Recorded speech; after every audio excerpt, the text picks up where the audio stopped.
दुख हरनी, मंगल की है आरती, पापियों को पाप से है तारती। भागवत भगवान की है आरती, पापियों को पाप से है तारती।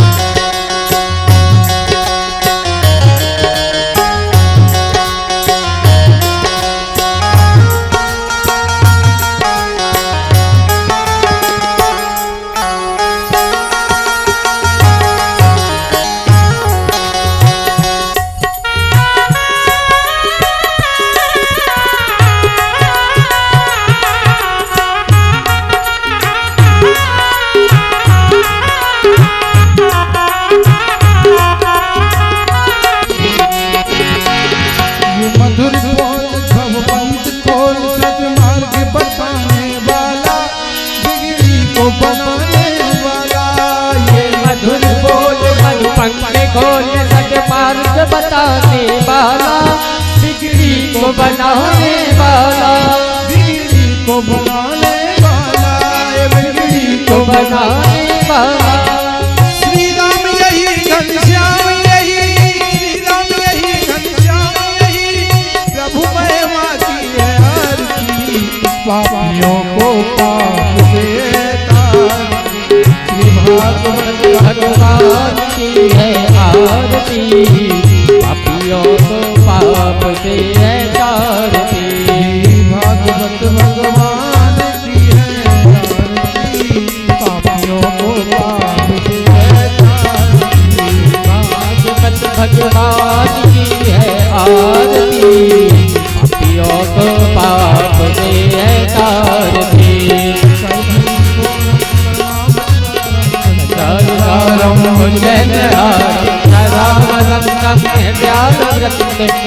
भवानी त्वमेव बंधो जगहा त्वमेव, त्वमेव सर्वं मम देव, त्वमेव सर्वं मम देव। हरे राम हरे राम राम राम हरे हरे, हरे कृष्णा हरे कृष्णा कृष्ण कृष्ण हरे हरे। जय राम राम जय राजा राम, राम राम जय राजा राम, जय राम राम जय राजा राम, जय राम राम जय राजा राम। राम राम जय राजा राम, राम राम जय सीता राम, राम राम जय राजा राम, राम राम जय सीता राम। राम राम जय राजा राम, राम राम जय सीता राम, राम जय राजा राम, राम राम जय सीता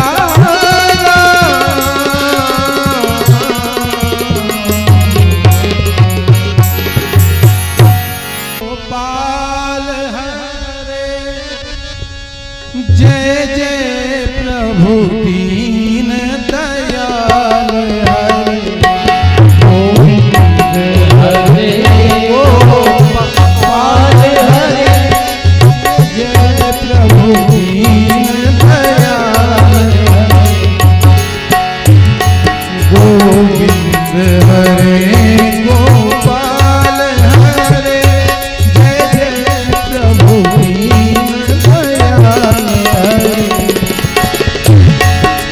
गोविंद हरे गोपाल हरे, गोविंद हरे गोपाल हरे, जय जय प्रभु दीन दयाल हरे, गोविंद हरे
और घट घट अंतर्यामी हो गोविंद हरे गोपाल हरे जय जय प्रभु दीन दयाल गोविंद हरे गोपाल हरे जय जय प्रभु दीन दयाल।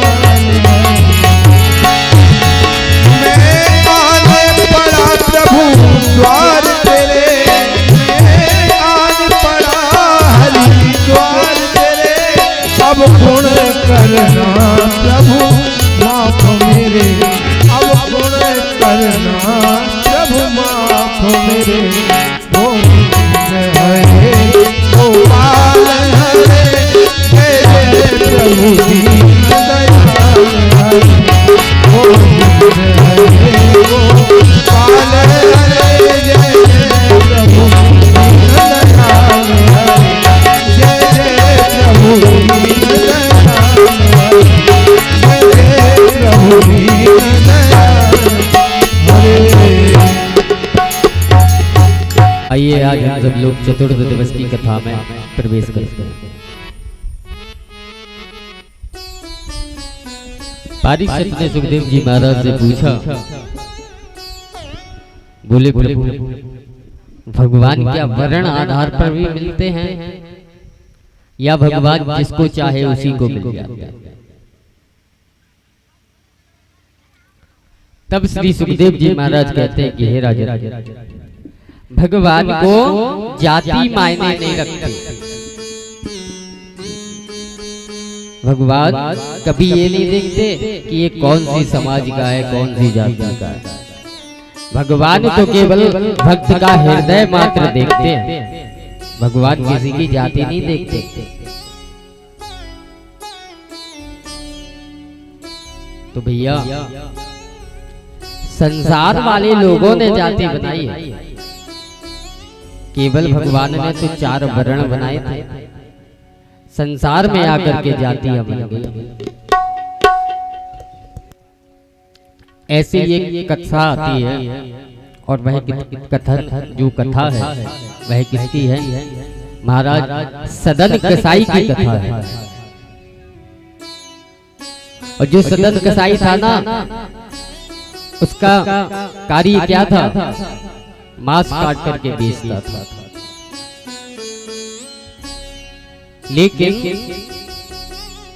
जो वह कसाई था मांस काट करके बेचता था, लेकिन उसके मन में और उसके भाव में हमेशा श्री कृष्ण बसा करते थे। मैं हमेशा ठाकुर जी का गुणगान करता रहता था। और जब वह मांस बेचता था तो जो तराजू का जो बांट रहता था, धोखे से उसने एक काले पत्थर को रख लिया। और महाराज वो काला पत्थर कोई और नहीं था, स्वयं सालिक राम जी थे। और सालिक राम जी उसके तराजू में ही लुढ़कते रहते थे। वो मांस तौलता रहता था और सालिक राम जी लुढ़कते रहते थे। यदि भगवान जाति देख करके आते होते तो सदन कसाई के यहाँ पर क्यों रहते महाराज? लेकिन सदन कसाई का एक कार्य था, यदि वह मांस बेचता भी तो था, लेकिन वह साथ में भगवान का भजन करता रहता था। मांस काटता था, उधर ही हरे कृष्ण हरे कृष्ण हरे राम ये करता रहता था। एक दिन उसकी दुकान के सामने से एक साधु महाराज निकले। साधु महाराज ने देखा कि मांस की दुकान है, तो मुंह पर दुपट्टा डाल दिया और दुपट्टा डाला और जो तिरछी नजर की तो तराजू में देखा कि तराजू में तो सीधे सालिक राम लुढ़क रहे। साधु जी महाराज सदन कसाई के पास गए, जाकर के कहा कि क्यों तुम भगवान के पास में रख करके मांस बेच रहे हो? भगवान के बराबर तौल करके तुम मांस बेच रहे हो? बोले अरे मूर्ख, ये ठाकुर जी हैं जिनका तुम गुणगान कर रहे हो, जिनका तुम अपने मुख से नाम ले रहे हो, ये स्वयं ठाकुर हैं और तुम इनसे मांस को तौल रहे हो। संत ने कहा सदन कसाई, सदन कसाई बोला महाराज मुझसे गलती हो गई, मुझे पता नहीं था कि ये सालिक राम जी है, मुझे लगा कि ये कोई फत्तड़ है, इसलिए मैंने फत्तड़ 500 ग्राम का बना करके सोचा तो इससे मैं मांस तौलता था। साधु बोले एक काम करो, ये सालिक राम जी को मुझे दे दो, मैं सेवा करूंगा। सालिक राम जी को संत महाराज ले गए, ले जाकर के गंगा जल से स्नान कराया, पंचामृत से स्नान कराया, शुद्ध जल से स्नान कराया और सालिक राम जी को नवर रतन आसन पर जाकर के बिठाल दिया।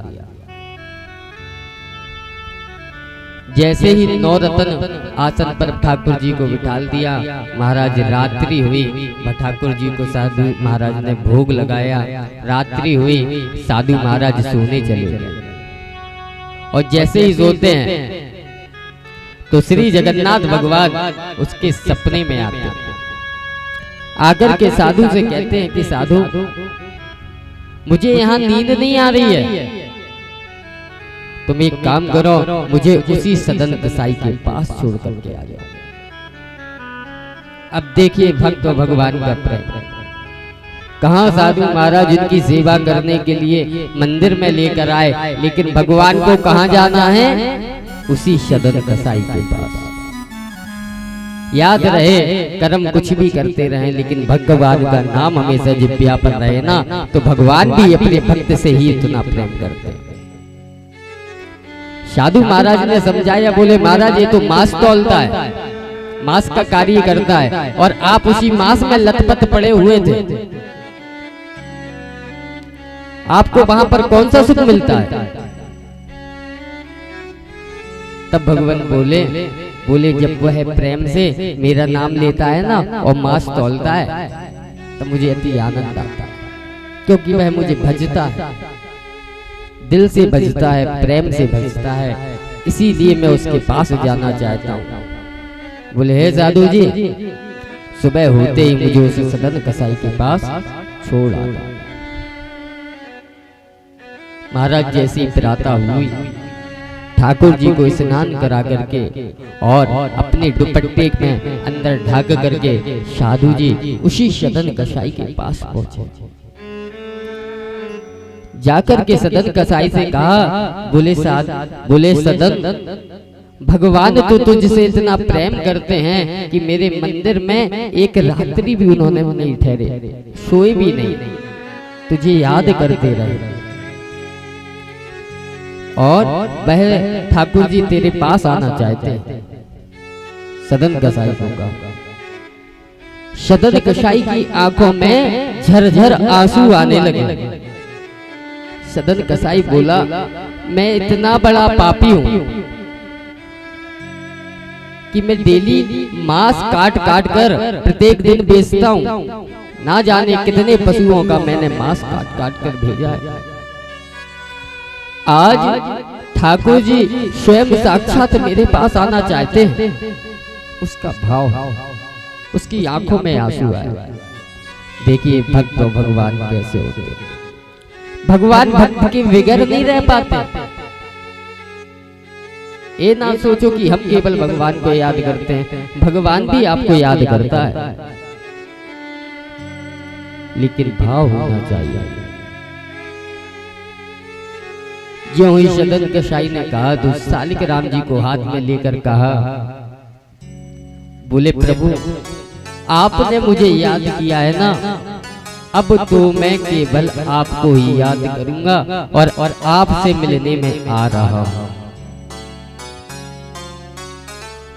सोचो, अभी तो हम लोग भगवान का चित्र मोबाइल पर सर्च कर कर देख लेते हैं कि जगन्नाथपुरी मंदिर कैसा है, जगन्नाथ भगवान कैसे हैं, लेकिन उस समय में भगवान का चित्र नहीं था, लेकिन वह भगवान का चित्र अपने हृदय में रख करके वह महाराज चल देता। कहाँ जाता है? जगन्नाथपुरी, भगवान जी से मिलने। सदन कसाई के मन में भाव जागा कि अब तो मैं भगवान से मिलकर ही रहूंगा, क्योंकि भगवान ने मुझे याद किया है। जब भगवान मेरे बिगर नहीं रह सकते तो मैं भगवान के बिगर कैसे रह सकता हूं। महाराज सदन कसाई भगवान का नाम जप करते हुए चल पड़ा आज जगन्नाथपुरी की ओर। जैसे ही जगन्नाथपुरी की ओर गया तो जैसे रास्ते में चल रहा है तो जो जान पहचान के लोग मिल रहे हैं तो वह उससे दूरियां बना लेते हैं। कहते हम तो भगवान के दर्शन के लिए जा रहे हैं, ये मांस काटने वाला हमारे साथ चल रहा है। तो सदन कसाई ने अपना दूसरा रास्ता बना लिया। महाराज वह नीचे वाली रास्ता चल रहे हैं, लेकिन पास वाली नीचे वाली रास्ता चल रहे हैं कि मेरे वजह से कभी किसी को दिक्कत ना आए। और वह भगवान का नाम भजन करते हुए जा रहा है। सदन कसाई महाराज बहुत सुंदर थे, अच्छे बाल थे, अच्छा नैन था, अच्छा काठा शरीर था। सदन कसाई आज भगवान के दर्शन के लिए जा रहे हैं। आगे चलकर के क्या होता है कि वह थक जाते हैं और एक गांव में जाकर के वहां पर जाकर के वह एक वृक्ष के नीचे विश्राम करते हैं। तो सामने किसी स्त्री का घर था। सदन कसाई थक गए थे। उस स्त्री ने सदन कसाई को देखा तो महाराज सदन कसाई पर वह स्त्री मोहित हो गई। उस स्त्री ने सदन कसाई को इशारे से बुलाया। तो सदन कसाई तो भगवान के भजन में लगे हुए थे, उन्हें उन चीजों से मतलब नहीं था। तो जो उस स्त्री ने उसको ऐसे इशारों से बुलाया तो सदन कसाई ने भी भगवान की समझ करके कोई कृपा ऐसे इशारा कर दिया। तो उस स्त्री ने क्या सोचा कि शायद ये बोल रहे हैं कि पहले तुम अपने पति की हत्या कर दो, फिर मैं तुम्हारे पास आऊंगा, तुमसे विवाह करूंगा और साथ में रहूंगा। जब महाराज जिस किसी व्यक्ति के ऊपर विषय भोग का क्रोध चढ़ता है ना, तब उसको कुछ नहीं दिखता, ना पति दिखता, ना पुत्र दिखता, कुछ नहीं दिखता। क्योंकि ये माया ऐसी है, जब भी किसी को फंसाती है तो महाराज कहीं का नहीं छोड़ती। वह स्त्री अंदर गई, उसका पति सो रहा था। उसने सोते समय चाकू उठाया, पति की गर्दन अलग कर दी, पति को मार डाला। और सदन कसाई के पास पहुंची। सदन कसाई से कहा, बोले सुनो, मैंने अपने पति को हमेशा के लिए सुला दिया, अब हम और तुम दोनों विवाह करेंगे और अच्छे से जीवन व्यतीत करेंगे। सदन कसाई हाथ जोड़कर बोला, देवी मैंने कब कहा तुमसे कि तुम अपने पति को मार दो। वह स्त्री थी। वह स्त्री बोली, यदि तुमने मुझसे विवाह नहीं किया ना तो मैं सारी जगह में आवाज कर दूंगी, चिल्ला दूंगी कि तुमने मुझसे विवाह का वादा किया और तुमने मेरे पति को मार डाला। सदन कसाई ने कहा, जो होगा सो देखा जाएगा, जो हरि की इच्छा होगी सो होगी, लेकिन देवी मैं आपसे शादी नहीं कर सकता। वह स्त्री चिल्लाकर के कहा कि इसने मेरे पति को मार डाला, ये मुझसे झूठा प्रेम करता था, मुझसे झूठे इसने वादे किए। महाराज सभी ओर चारों ओर शोर हो गया। राजा के पास खबर पहुंची। राजा ने सदन कसाई को बुलाया। सदन कसाई से प्रश्न किए, बोले क्यों सदन, तुमने इस स्त्री से प्रेम किया था? बोले महाराज मैंने जगन्नाथ के अलावा मैंने किसी से प्रेम नहीं किया। और महाराज मुझे जगन्नाथपुरी जा रहा हूँ भगवान के दर्शन करने, उनके अलावा मुझे कुछ भी नहीं पता कि मैंने कब और क्या किया। अब राजा बोला कि तुम्हें सजा पड़ेगी। वो बोला महाराज सजा मुझे कुछ भी दे दो, लेकिन मुझे मृत्यु दंड मत देना, क्योंकि मुझे जगन्नाथ भगवान के दर्शन करने हैं। राजा ने भी ऐसा ही किया महाराज। मृत्यु दंड तो नहीं दिया, लेकिन सदन कसाई से कहा कि जिन हाथों से तुमने इसके पति को मारा है ना, अपने दोनों हाथ सामने करो। और महाराज जैसे ही सदन कसाई ने अपने दोनों हाथों को सामने किया, दूतों ने तलवार उठा करके दोनों हाथ काट दिए। आज सदन कसाई के दोनों हाथ नहीं हैं, लेकिन उनकी भक्ति देखिए। वह भगवान के प्रति जगन्नाथपुरी के लिए रक्त दोनों ओर गिर रहा है और जगन्नाथपुरी को दर्शन के लिए जा रहा है। सदन कसाई मन में सोच रहे हैं, मैंने सुना है बद्री विशाल भगवान की भुजाएं नहीं है, आज उनके जैसा मैं भी हो गया, मेरी भी कोई भुजा नहीं है। एक बार तुलसीदास जी महाराज जगन्नाथपुरी दर्शन करने गए तो वहां जाकर के क्या देखा, जगन्नाथ भगवान की जो आंखें हैं ना वह पिघली हुई हैं, उनके हाथ है ही नहीं, पैर है ही नहीं, वो तो लकड़ी के बने हुए हैं। तो तुलसीदास जी ने कहा कि ये कैसे भगवान है भैया, मैं तो इनके दर्शन ही नहीं कर सकता। उसी में से मेरे राघव जी उत्पन्न हो गए और जाकर के कहा कि तुलसी तुम ही तो कहते हो कि ईश्वर सर्वत्र व्याप्त है, तो ऐसे में भी ईश्वर रहता है। तुम्हारा यही सदन कसाई सोचते हुए जा रहे हैं। और जैसे जगन्नाथपुरी पास में आई तो अब महाराज सदन कसाई दंडवती परिक्रमा करते हुए जा रहे हैं। हाथ भी नहीं है फिर भी भगवान की दंडवती परिक्रमा कर रहे हैं। और इधर जगन्नाथ भगवान बड़े प्रसन्न हो रहे हैं, वह अपने सिंहासन पर हिल रहे हैं। पुजारियों ने पूछा, बोले महाराज आप आज इतने प्रसन्न क्यों हो? तब भगवान बोले आज मेरा भक्त आ रहा है। तो पुजारी बोले तो फिर हम ऐसा करते हैं, जाते हैं पालकी लेकर के आपके भक्त को बिठाल कर रहा था। जगन्नाथ भगवान बोले ठीक है ऐसा ही करो। पुजारी पालकी लेकर गए, चौक में जाकर के पालकी रख दी और कहा कि भगवान का भक्त कौन है? तुम्हारा जगन्नाथपुरी में तो इतनी भीड़ रहती है, सभी बोले हम ही भक्त हैं जगन्नाथ भगवान के, हम भक्त हैं, हमें लिए चलो। जब भगवान ने बुलाया है तो पुजारियों को लेना का देना पड़ गया। पुजारी अपनी पालकी वापस ले गए, भगवान के पास गए। भगवान ने जाकर के कहा कि तुम मेरे भक्त सदन कसाई को लेकर नहीं आए हो क्या? पुजारी बोले महाराज वहां तो आपके सभी भक्त हैं, सब आने को तैयार थे, हम तो प्राण बचा कर आए। पहचान बताओ? बोले उसके दोनों हाथ नहीं होंगे। महाराज पुजारी गए, सदन कसाई को लेकर के आए। सदन कसाई ने आए तो सदन कसाई का मन बड़ा प्रफुल्लित रहा।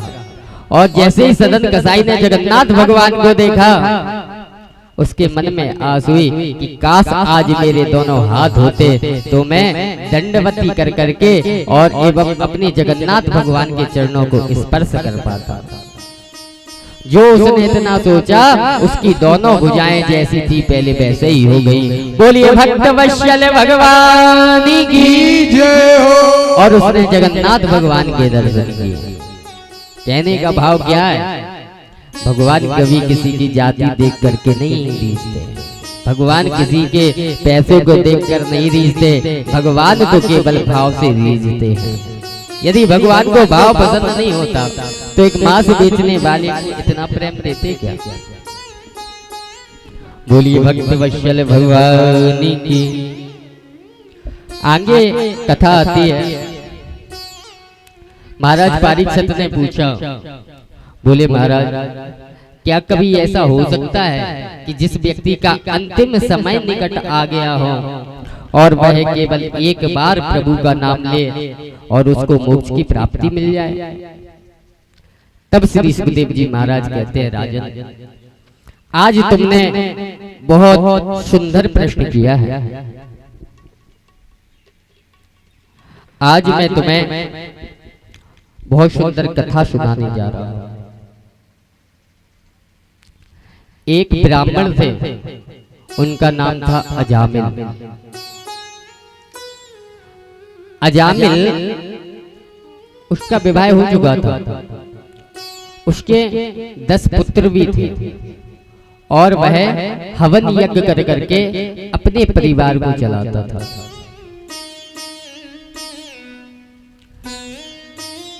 भगवान का भजन करता था, बन बन घूमता था। एक दिन वह हवन की समिधा के लिए, हवन की समिधा देखने के लिए वह महाराज वन में गया। वन में गया तो वहां पर उसने क्या देखा? एक सुंदर वेश्या को देखा। जैसे ही उस वेश्या को देखा तो उस वेश्या के ऊपर वह व्यक्ति मोहित हो गया। उससे जाकर के कहा कि मैं तुमसे विवाह करना चाहता हूं। उस वेश्या ने भी उस अजामिल से विवाह करने का प्रस्ताव स्वीकार कर लिया। दोनों का विवाह हो गया। इधर अजामिल ने अपनी पत्नी और 10 बच्चों को वहीं पर छोड़ दिया और वह उस वेश्या के साथ में, आनंद के साथ में वह वहां पर रहने लगा। रहने लगा महाराज। तो वेश्या को क्या चाहिए? धन। मैं धन के अतिरिक्त किसी से प्रेम नहीं करती। उसने अजामिल से धन मांगा। अजामिल ने लोगों से उधार मांगा, लेकिन लोगों ने उसको उधार नहीं दिया। तो अजामिल ने क्या किया? डाकू बन गया। और जैसे ही महाराज डाकू बना, लोगों को लूटे पीटे। अब तो समय ऐसा आ गया कि वह महाराज मदरा पान करने लगा और चोरी चकारी करने लगा। जो भी रास्ते में मिले उसमें एक लठ ठोके और जितना धन लिए हो पूरा धन छीन ले महाराज। ऐसा कार्य करने लगा। अजामिल का परिवार चलने लगा। अजामिल के यहाँ पर धीरे धीरे फिर से 9 पुत्रों का जन्म हो गया। एक दिन की बात कि चतुर्मास व्यतीत करने के लिए उस गांव में साधु संतों की टोली आई। और जैसी साधु संतों की टोली आई ना,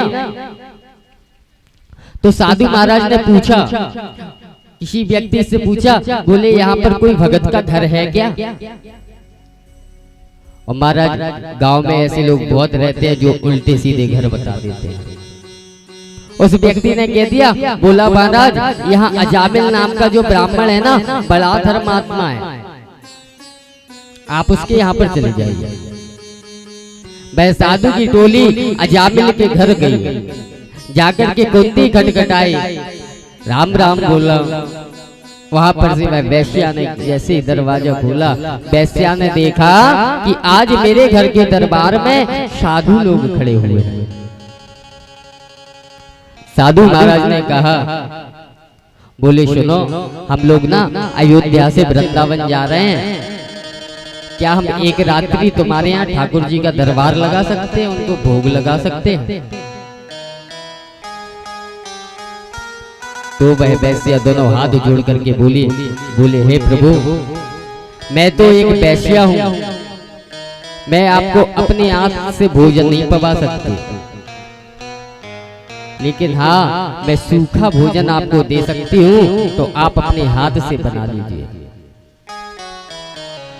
आज साधु के मन में भाव आया कि यदि हमें आज वैश्या के यहाँ का खाना ही लिखा है तो क्यों ना इसे खाया जाए। तो महाराज साधुओं ने भोजन ले लिया और अजामिल के घर के सामने ही वह भोजन और प्रसाद लगाने लगे और ठाकुर जी का दरबार लगाया। इतने में वहां रात्रि के समय अजामिल आ गया। अजामिल ने आकर के देखा कि साधु मेरे दरबार के भीतर, दरबार के बाहर अपना चौपाल लगाए, ठाकुर जी का दरबार लगाए हैं। अजामिल गया साधुओं के पास, जाकर के साधुओं से कहा, बोले यहाँ कैसे आए? बोले कैसे आए? अयोध्या जा रहे, अयोध्या से वृंदावन जा रहे थे, तो रात्रि हुई, आपके यहाँ विश्राम कर लिए। बोले किसने रुकने दिया? तो बोले जाओ आपकी धर्मपत्नी से पूछो। इतने में धर्मपत्नी ने गेट खोले और जाकर के कहा, इधर आ जाओ। तो महाराज जो व्यक्ति स्त्री मोह में फंसा रहता है तो वह स्त्री की बात ऐसे मानता है जैसे स्वयं किसी देवी ने आकर के उससे कहा हो। इसी प्रकार अजामिल ने सुना कि इधर आओ, तो अजामिल साधु के पास से सीधा अंदर आ रहा। उस वैश्या ने कहा कि मैंने इनको रोका है यहाँ पर। तो वो बोला देवी आपने रोका तो कोई बात नहीं। अब महाराज साधुओं ने भजन किया, रात्रि व्यतीत की, सुबह का समय हुआ, प्रातः का। तो साधु महाराज ने कहा, बोले अजामिल हम जिसके यहाँ का यदि कुछ खाते हैं ना तो हम उससे दांत पिसाई जरूर लेते हैं, दक्षिणा लेते हैं। अजामिल बोला महाराज जी खैर मनाओगी, मैंने तुम्हें छोड़ दिया, वरना जो सटपट है तुम्हारे पास वो और छुड़ा लेते। तब साधु बोले मुझे तुम्हारी धन से मतलब नहीं है अजामिल। तो बोले फिर क्या है? बोले मेरे कहने से एक कार्य करना। बोले क्या? बोले अब जो आगे चल करके तुम्हारा एक बालक होगा ना उसका नाम तुम नारायण रख देना। तो वो बोला बस इतनी सी बात है। बोले हाँ। बोले ठीक है मैं रख दूंगा। समय व्यतीत हुआ, उसके यहाँ पर एक बालक का जन्म हुआ और बालक का नाम नारायण रखा गया। अब वह सबसे छोटा पुत्र था, इसलिए अजामिल को उससे अत्यधिक प्रेम था। वो कहीं पर भी जाए नारायण, तू चल रहा साथ में नारायण नारायण, दिन भर नारायण रात भर नारायण, अजामिल नारायण नारायण करता रहा। तो भैया एक दिन समय ऐसा जरूर आता है जिस दिन हमें संसार से जाना पड़ता है। याद रखना सज्जनों, जिस प्रकार हम यहाँ रहते हैं तो हम अपनी सारी व्यवस्था और तैयारी से रहते हैं, लेकिन एक तैयारी और कर लो, क्योंकि जब ऊपर जाओगे ना तो वहां सूटकेस नहीं जाता, ना माल खजाना जाता है। जब वहां जाना पड़ता है तो जाते तो खाली हाथ हैं, लेकिन राम नाम का धन लेकर के जाना पड़ता है। इससे बड़ा कोई धन नहीं है, इसलिए राम के धन पर जाना पड़ता है।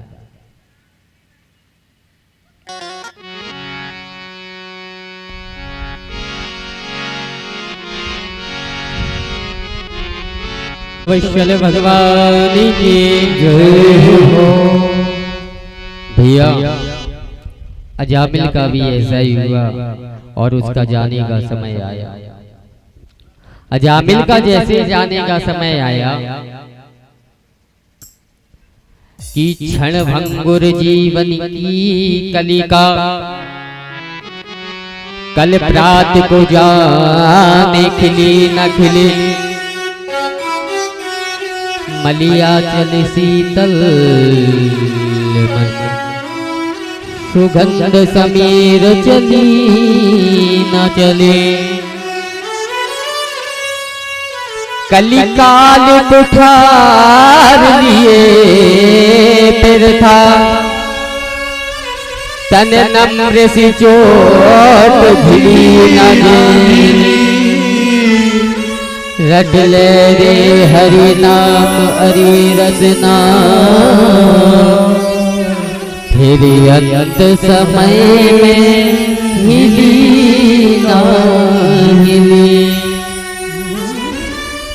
अरे भैया जैसे अजामिल ने देखा कि दो काले काले साड़ से दूत आए हैं मुझे लेने, महाराज घबरा गया और घबरा करके कहने लगा नारायण नारायण, हे नारायण नारायण। उसको कोई नहीं दिखा, क्योंकि याद रखना जिससे हमें सबसे अत्यधिक प्रेम होता है ना, अंत समय में हमें वो याद आता है।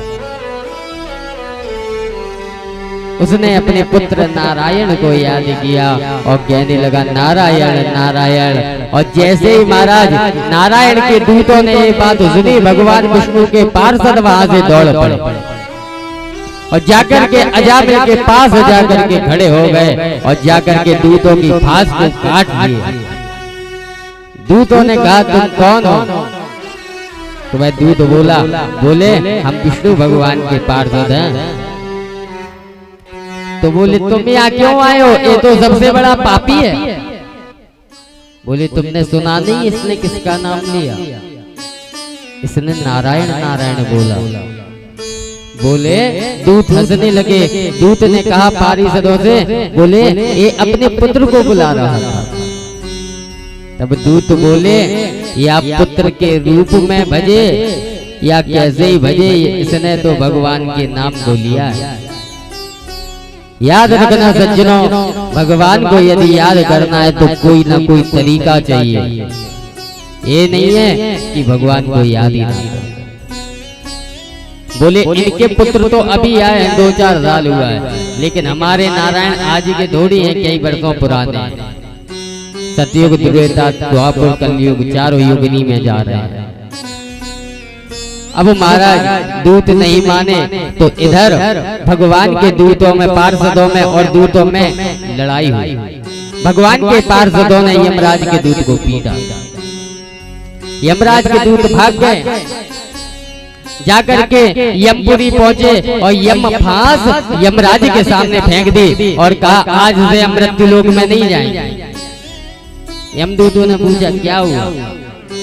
यमदूतों ने घटना बताई। बोले हम उसके प्राण ले रहे थे, उसने नारायण बोला, इतने में दूत आ गया और जैसे ही उन्होंने नारायण नारायण बोला, यमराज ने उन दूतों के मुख पर हाथ रख दिया। अब बोला कि अब नारायण नारायण तुमने कहा, लेकिन इस यमलोक में नारायण नारायण मत कहना। बोले क्यों? बोले यदि तुमने कह दिया नारायण नारायण तो क्या हमारा बिजनेस बंद कराओगे? बोले कैसे? बोले नारायण नारायण सुनने मात्र से व्यक्ति तर जाता है, और जितने भी ये नरक में लोग हैं, यदि इन्होंने नारायण नारायण सुन लिया ना तो सारा नरक खाली हो जाएगा। बोलिए भक्त वत्सल भगवान के जय हो। अब महाराज अजामिल को अपनी गलती का एहसास हुआ। अजामिल कहने लगा कि मैं कितना बड़ा दुर्भागी हूँ जो मैं अपने पुत्र के नाम में नारायण को ना पहचान सका। अब तो मैं भगवान की भक्ति करूंगा। उसने महाराज घर को त्यागा, परिवार को त्यागा, हरिद्वार चला गया और वहां पर जाकर के भगवान की भक्ति की। महाराज भगवान को यदि पाना है तो केवल एक ही नाम सहारा है, उनका नाम रटते रहो, जिब्या पर करते रहो, काम कुछ भी करो, उन्हें तो केवल नाम से मतलब।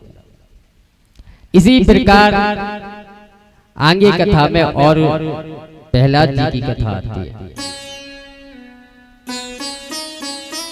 एक प्रहलाद जैसे भक्त हुए। भगवान श्री विष्णु के सामने एक काला पुरुष आकर के खड़ा हुआ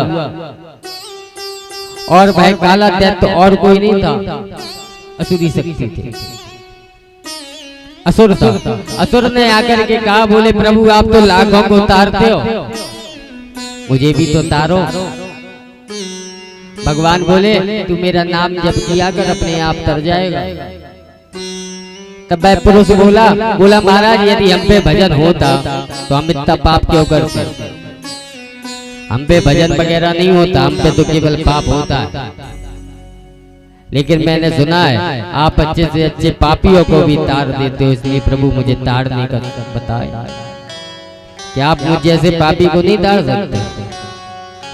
तो भगवान बोले मैं तुझे भी ताड़ सकता हूँ। बोले कैसे?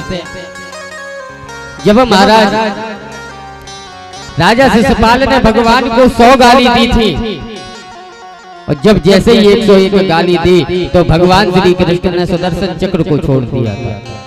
उसका शीश अलग हो गया था, लेकिन उसकी जो देवात्मा की ज्योति थी वह भगवान श्री कृष्ण के हृदय में जाकर के विराजमान हो गई थी। प्रजा के मन में शंका हुई। उन्होंने पूछा कि ये तो भगवान का दुश्मन था, शत्रु था, फिर भी भगवान ने इसको मोक्ष प्रदान कैसे कर दिया? तो भगवान कहते हैं कि मुझे तो केवल कोई ना कोई याद करे। अच्छा तुम लोग सबसे ज्यादा किसको याद करते हो? दोस्त को करते हो कि दुश्मन को करते हो? जितना हमें मित्र याद नहीं आता क्योंकि मित्र की याद हमें कब आती है, जब उसकी बात हो चले, और दुश्मन की याद हमें 24 घंटे आती है। आती कि नहीं आती? बोलो राधे राधे। इसी प्रकार महाराज भगवान का भी भाव है, वह अपने दुश्मनों को भी मोक्ष प्रदान कर देते। इधर महाराज परीक्षित ने पूछा, क्या दैत्यों को भी भगवान मोक्ष प्रदान कर देते हैं? बोले हाँ करते। बोले किस किस को किया? बोले प्रहलाद जी भी तो दैत्य थे, राजा बलि भी तो दैत्य था। तब महाराज परीक्षित जी सुखदेव जी से कहते हैं कि हे प्रभु, मुझे कथा को विस्तार से बताइए। तब श्री सुख जी महाराज कहते हैं,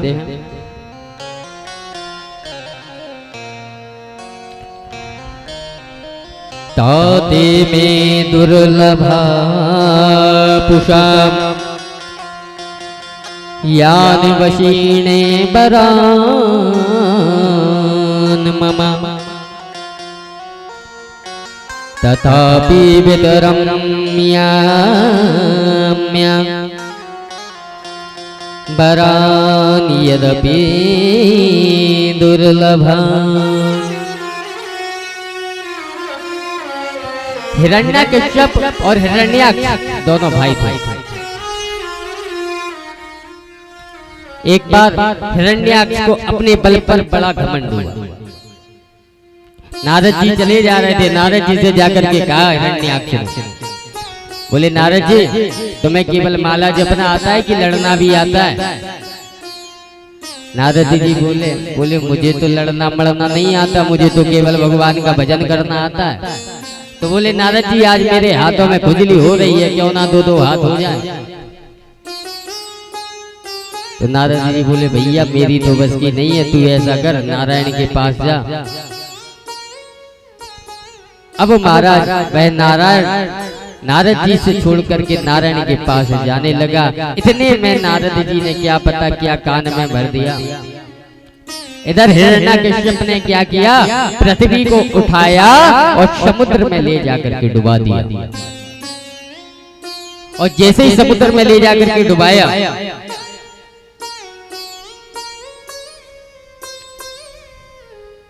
समुद्र में ले जाकर के डुबाया, देवता लोग हाहाकार करने लगे। भगवान विष्णु के पास गए, जाकर के कहा कि भगवान अब क्या होगा? भगवान कहने लगे चिंता ना करो। भगवान ने 12 अवतार लिया और 12 अवतार लेकर के हिरण्यकश्यप के पास गए और जाकर के हिरण्यकश्यप का एक मुष्टिका में मोक्ष प्रदान कर दिया। बोलिए भक्त वत्सल भगवान की जय हो। और अपने दोनों 12 भगवान का जय स्वरूप है, वो तो सभी को पता है। अपने दांतों पर पृथ्वी को रखा, समुद्र से बाहर निकाला, बाहर निकाल करके सभी देवता लोग जय जयकार करते। अब हिरण्यकश्यप को पता चला कि मेरे भाई की मृत्यु हो गई।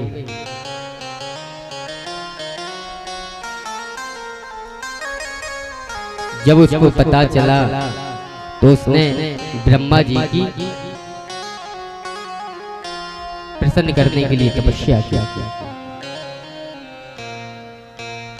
ब्रह्मा जी को जैसे ही प्रसन्न किया, महाराज इतनी तपस्या की कि उसके शरीर में दीमक लग गई।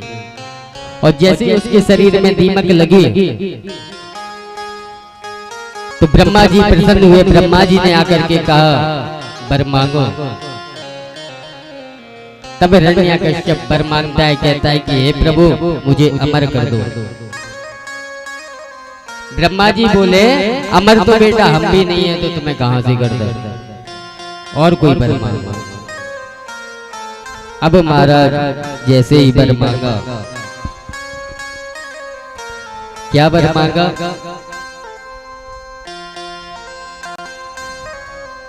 ना मैं भीतर मरूं ना मैं बाहर मरूं, ना मैं अस्त्र से मरूं ना मैं शस्त्र से मरूं, ना मैं जीव से मरूं ना जानवर से मरूं, इस संसार में जो भी मनुष्य मैं उससे ना मरूं। ना मैं घर में मरूं ना मैं बाहर मरूं, 12 महीनों में से मैं किसी भी महीने में ना मरूं, और ना मुझे मनुष्य मारे ना जानवर मारे। महाराज उसने ऐसे वर मांगे। ब्रह्मा जी बोले बेटा अब तो बस कर दे। ब्रह्मा जी ने रोका और कहा कि जाओ, मैं तुम्हारी तपस्या से प्रसन्न हुआ और मैंने ये वर तुम्हारे लिए प्रदान कर देता हूँ। हिरण्यकश्यप अपने राजमहल में आया। हिरण्यकश्यप की 4 संतान हैं, आह्लाद, अनुलाद, सहलाद और प्रहलाद। ये हिरण्यकश्यप की 4 संतान हैं। हिरण्यकश्यप अपने राज्य में आया तो उसने सबसे पहले क्या किया? देवताओं को पकड़ा और अपने यहाँ पर ला करके रख दिया। और महाराज ऋषि मुनियों सबसे कह दिया कि कोई भी हवन नहीं करेगा, और यदि हवन करना इतना अनिवार्य है ना तो हिरण्यकश्यप आए स्वाहा बोलो। भजन करना है तो हिरण्यकश्यप यही इसका भजन करो और कोई दूसरा भजन नहीं करना। मुझे नारायण का नाम पृथ्वी पर सुनाई नहीं देना चाहिए। अब महाराज देवता घबरा गए, क्योंकि कुछ भी होता है देवता पहले घबरा जाते हैं। जब भी कोई पार्टी गिरनी हो ना तो कार्यकर्ता पहले आ जाते हैं विधायकों के पास। बोले महाराज अब क्या होगा। इसी प्रकार देवी देवता हैं, कुछ भी हो तो सीधा कहाँ पहुंचते हैं? भगवान के पास। भगवान बोले ना घबराओ, ऐसा कुछ नहीं होगा। अब महाराज यज्ञ हवन पूजन पाठ सारा बंद हो गया। जहाँ देखो वहाँ हिरण्यकश्यप, जहाँ देखो वहाँ हिरण्यकश्यप। जो हिरण्यकश्यप की संतान थी उसमें से जो प्रहलाद जी थे, उनसे हिरण्यकश्यप बहुत प्रेम करता था। उनको विद्याध्ययन करने के लिए महाराज शंड्यावर के ऋषि गुरु जी के यहाँ पर पढ़ाई करने के लिए भेजा। कहाँ भेजा? हिरण्यकश्यप वेद गुरुकुलम, असुर विद्या। असुर विद्या सिखाने के लिए उसको गुरुकुल भेज दिया प्रहलाद जी को। अब प्रहलाद जी वहां पढ़ते हैं, लेकिन प्रहलाद जी भगवान से अत्यधिक प्रेम करते हैं, भगवान को हमेशा याद करते रहते हैं। उनको भगवान से प्रेम कब से हुआ पता है? एक बार वह नगर में भ्रमण कर रहे थे तो उन्होंने क्या देखा कि एक कुमार मटकी बना रहा था।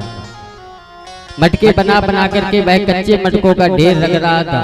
उसमें से किसी एक मटके में बिल्ली थी, और बिल्ली थी तो उस बिल्ली के बच्चे को भी उसने रख दिया धोखे से, हवा लगा दिया, आग डाल दी। आग डालने के बाद उसे याद आया कि बिल्ली का बच्चा तो उसी में दब गया।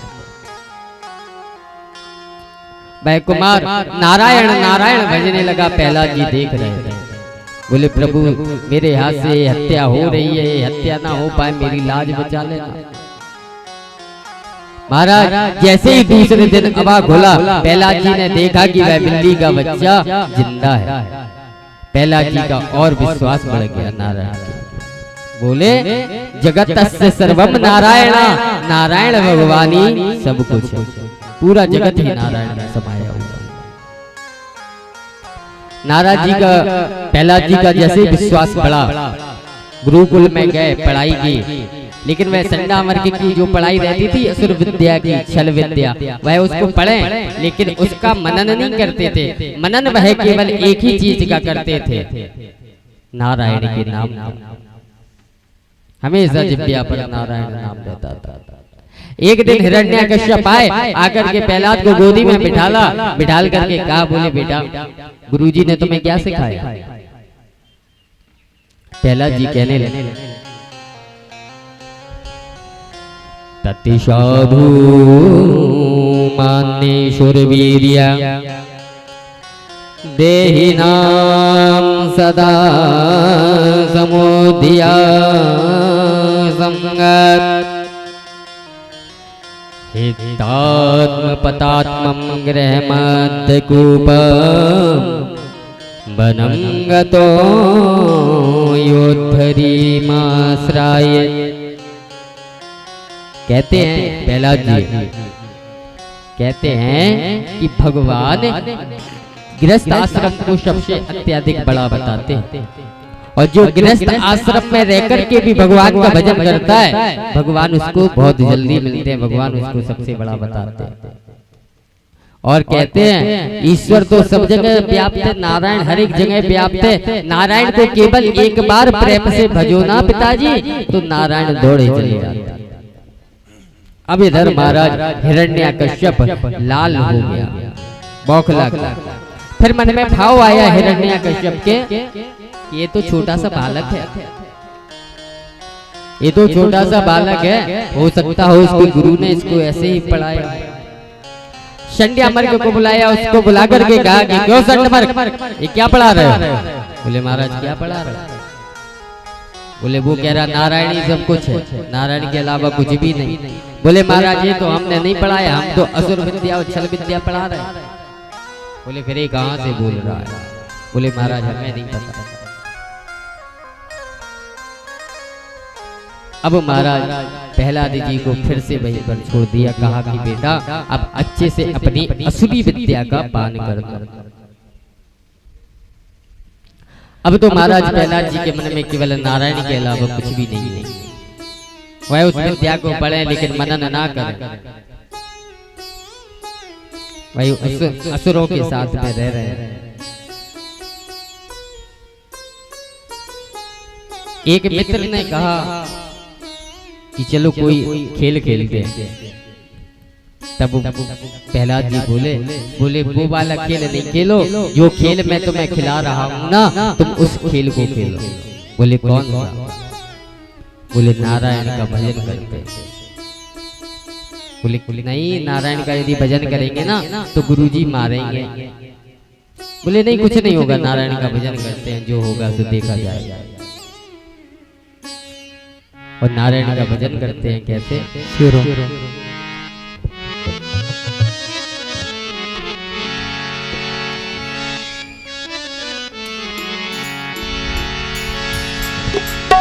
ये लागी लगन मत तोड़ना।